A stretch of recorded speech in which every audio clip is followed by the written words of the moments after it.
Bazaar Street in Tororo municipality 2 years ago. Potholed, broken and fixed. Like so many urban roads, it was built during the colonial times more than 50 years ago, forgotten and left to decay. But Bazaar Street and other roads in the 14 major municipalities across Uganda have recently got a facelift and been rebuilt, expanded into modern urban world-class urban roads. This is the result of a major project that the Ministry of Lands, Housing and Urban Development undertook with funding from the World Bank in March 2014. The Uganda Support to Municipal Infrastructure Development Project, USMID, a $150 million program funded by the World Bank in 14 major municipalities in Uganda to fix their infrastructure and enhance their capacities to deliver services to their residents. The 14 are Arua, Entebbe, Fort Portal, Gulu, Hoima, Jinja, Kabale, Lira, Masaka, Mbale, Mbarara, Muroto, Soroti and Tororo.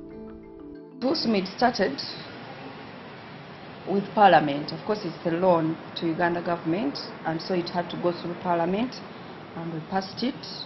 We didn't have any problems with passing it, unlike other loans. USMID seeks to fill the funding gap for the development of municipality infrastructure like the road networks, which have not been developed and expanded to match with the rapid rate of urbanization. With the increasing population and funding shortfall in the municipalities, this adds pressure on the already decayed and inadequate infrastructure. There are very many people living in the urban areas, and yet the infrastructure was still stagnant to the 40s.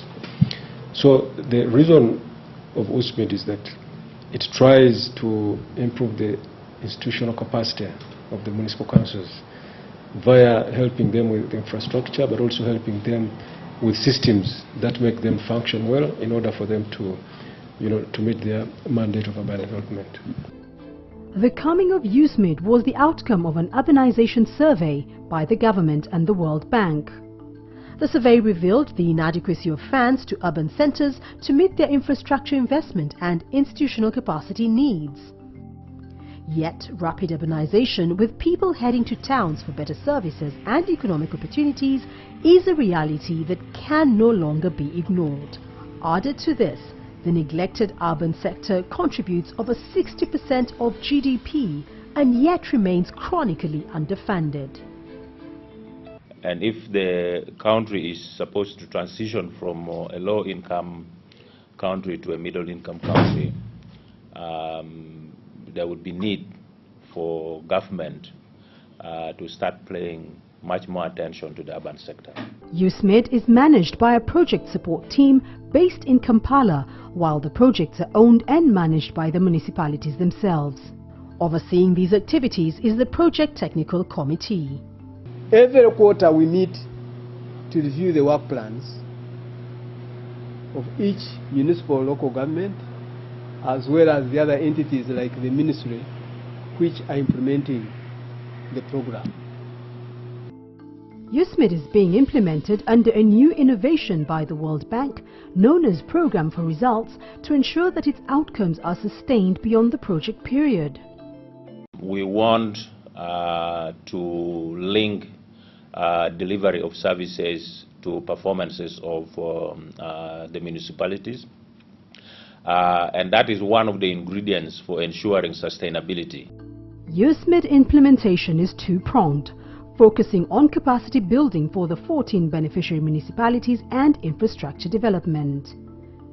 But first, it had to prepare technocrats and their leaderships to handle the anticipated huge funds and contracts from the program. Actually, one of the prerequisites for the starting of the program was to make it possible, was to ensure that each municipality at least had a basic staffing position. The World Bank and the Ministry of Lands, Housing and Urban Development could not risk entrusting billions of shillings into the hands of technocrats who were not prepared to handle and manage such huge amounts. Our work that we are doing now involves contracting out to international companies, contracting out to consultancies, and for you to be able to manage such a contract or to go through the procurement process, you need to have the capacity. The face of USMID are the road rehabilitation projects.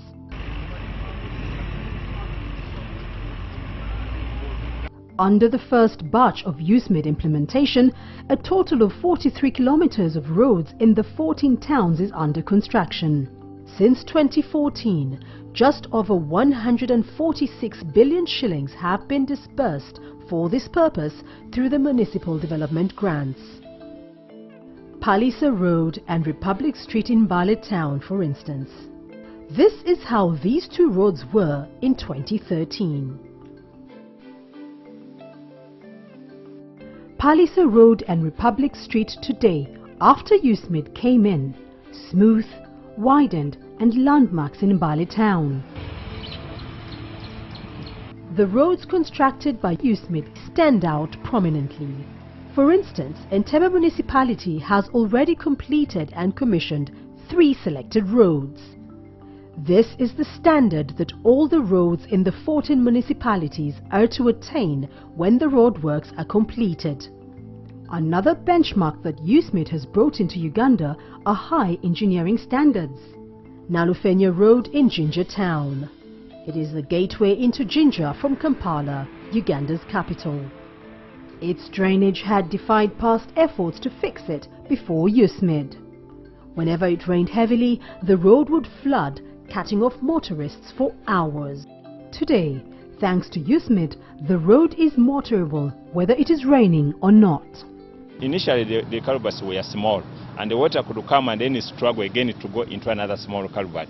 And in that way, the volume of water could just end up on the road. But right from the time when they were beginning, they said we must redesign this. And we came here and stood here, they looked at everything and said, okay, this is what we propose. And we said, please go ahead. And they have done it, and it is a success. Except for Kabale and Mbarara towns, where roadworks are yet to start, the road projects in the rest of the beneficiary municipalities are on course. Where there were initial delays to get the work done, like in Hoima town, construction teams are now on site. The USMID Project Support Team, PST, has played an important role in prodding contractors and meeting stakeholders to move forward and get the work done. For example, cases where the contractors stalled in Mbale, Hoima and Fort Portal, the Municipal Development Forum has been instrumental in raising the flag or even enabling communities understand the challenges at hand. Such interfaces are also crucial because the road projects were carefully selected with the involvement and active participation of the MDFs, focusing on whether their construction would enhance revenue collections for the municipality. USMID isn't all about road infrastructure projects. Depending on the need and priority, it is also about developing economic infrastructure projects as well. That is why Moroto opted to develop a bus terminal project rather than roads, because these were already being catered for under other funding. The town did not have a terminal with travellers boarding or disembarking from vehicles along the main street. The bus terminal is supposed to enhance the town's revenue sources as well as house a modern shopping complex.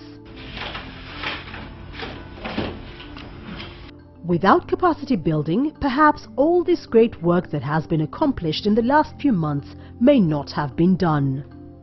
From the onset, capacity building was a mantra for this program to be able to take off successfully. The 14 entities were directly provided the funds to enhance their capacities either through direct funding or through a discretional capacity depending on the need.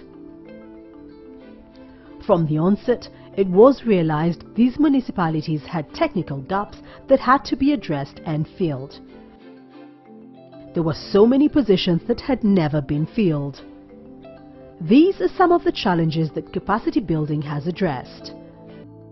A key fast requirement by the World Bank was for the municipalities to install the Integrated Financial Management Information System, IFMIS. This has helped to improve the process of procurement and payments, leading to timely decision-making. It has also ensured accountability and transparency in the management of municipality affairs. Furthermore, for the accounting officers, USMID has also improved the reporting process. The municipalities are also being supported to improve their capacity to generate more revenue from the resources at their disposal. Part of this process has entailed updating the property valuation rules. This has revealed revenues that they had overlooked. And there is now evidence to show that revenue earnings have gone up. Pre-USMID, their levels were lower. Now, during this first half of USMID implementation, they have actually risen. So you can actually know that they are performing better. The development and enhancement of own source revenues is crucial because this is the way these municipalities will be expected to fund their activities and maintain the USMID projects after it ends. USMID has assisted physical planners by way of training and financing their efforts to develop or update existing physical plans. These have played a crucial part in the update and development of property valuation rules. The updated physical plans are also helping the process of infrastructure development. To ensure that they are not disputed, USMID is also helping the municipalities through the process of having them approved for implementation. It is this that has guided the construction and expansion of the roads in the first batch of USMID. For the engineering departments, the technical officers say they have been equipped to handle and contract out bigger engineering projects. Now, they are actively involved in the construction of major roads costing billions of shillings. We've been engineers for the bush, for the potholes. We've been labeled engineers of the potholes. But now we can smile and say, we are engineers working on the roads. The municipalities have also been retooled by being provided with the equipment and furniture to make their working environment more conducive to deliver services. Before USMID, this was the state of affairs in most of the registries and procurement offices. Cluttered files and important documents strewn all over the shelves, stores or floors, making work difficult and delaying processes. With retooling, these municipalities have now been equipped with filing cabinets and shelves to ensure orderly storage of documents and files. The offices have also been provided with new and modern furniture. Each of the key technical officers have also been provided with computers or laptops that are fully connected to the internet. In the short time of its implementation, USMID has raised the bar in the quality of the work environment and services being offered by the 14 municipal councils. But there have been major challenges and lessons learned along the way. For instance, a lot of delays on the roadworks were due to failure to recognize the magnitude of relocating the utilities.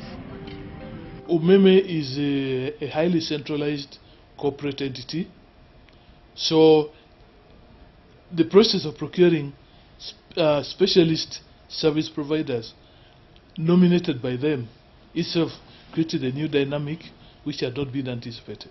There were delays. The same thing with National Water and Sewerage Corporation. At the start, the dollar cost 2,500 shillings and then shot to nearly 4,000 shillings when the project had already commenced, causing major losses for the contractors. Whatever the case, USMID is now a reality that can only get better and better. The institutional capacities have been enhanced. The development of roads is there for all to see.